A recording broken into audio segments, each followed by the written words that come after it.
Kimia Fisik. Di sini saya akan menjelaskan tentang tugas yang sudah diberikan, yaitu tentang proses pada pembukaan padat part 1. Adapun pokok pembahasan yang akan kita bahas, yaitu yang pertama, pendahuluan permukaan padat, kedua ada absorpsi dan desorpsi. Mari kita membahas untuk pembahasan yang pertama, yaitu pendahuluan permukaan padat. Permukaan padatan biasanya tidak rata. Ditambah lagi terkadang terdapat cacat permukaan yang timbul dari lapisan yang kurang lengkap pada atom atau ion, di mana hal ini dapat mempengaruhi proses absorpsi. Sebenarnya, yang terjadi adalah molekul gas yang bertabrakan dengan permukaan padatan dapat dibayangkan dengan salah satunya yaitu bola pingpong yang memantul pada di atas meja, yang memantul pada saat di atas meja. Pada kondisi normal, permukaan yang terkena gas dibombardir terus oleh molekul gas tersebut, sehingga permukaan yang baru disiapkan tertutup dengan sangat cepat. Lalu proses penyerapan molekul atau atom pada permukaan dapat diklasifikasikan menjadi dua cara, yakni fisisopsi dan kemisopsi.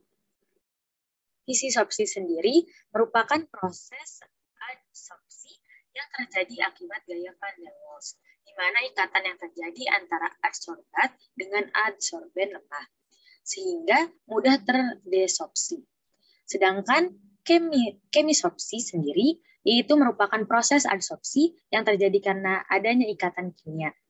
Biasanya ikatan kovalen, yang lebih kuat ikatan antara adsorbat dengan adsorbennya bila dibandingkan dengan fisisopsi.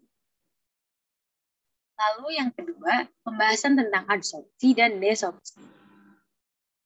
Adsorpsi adalah proses mengumpulkan senyawa-senyawa terlarut yang terdapat dalam larutan dua permukaan. Antar permukaan yang dimaksud bisa antara cairan dan gas, zat padat atau cairan, bahkan penyerapan digunakan pada permukaan zat padat dan zat kental.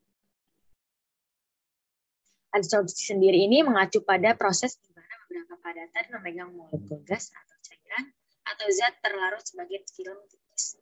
Oleh karena itu, ini adalah proses pelekatan molekul ke permukaan. Pada proses adsorpsi menggunakan istilah adsorbat dan adsorben. Adsorben adalah suatu media penyerap yang dalam hal ini berupa senyawa karbon aktif, sedangkan adsorbat adalah merupakan suatu media atau senyawa yang diserap. Adsorpsi dan absorpsi merupakan proses yang dapat dibedakan dari cara penyerapan partikel. Biasanya adsorpsi akan terjadi lebih dulu, baru kemudian absorpsi terjadi. Lalu selanjutnya ada desorpsi. Desorpsi mengacu pada pelepasan zat yang diserap dari permukaan atau kebalikan dari proses absorpsi tadi. Desorpsi terjadi dalam suatu sistem yang memiliki keadaan penyerapan serapan antara fase curah dan permukaan yang menyerap. Oleh karena itu, jika kita menurunkan konsentrasi zat dalam fase curah, beberapa zat yang diserap berubah menjadi keadaan curah.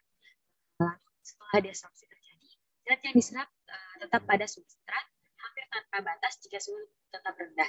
Namun ketika suhu naik, desorpsi kemungkinan akan terjadi. Dalam kromatografi, desorpsi adalah proses yang membantu pergerakan fase gerak. Dan dari presentasi saya, kurang dan lebihnya mohon maaf. Wassalamualaikum warahmatullahi wabarakatuh.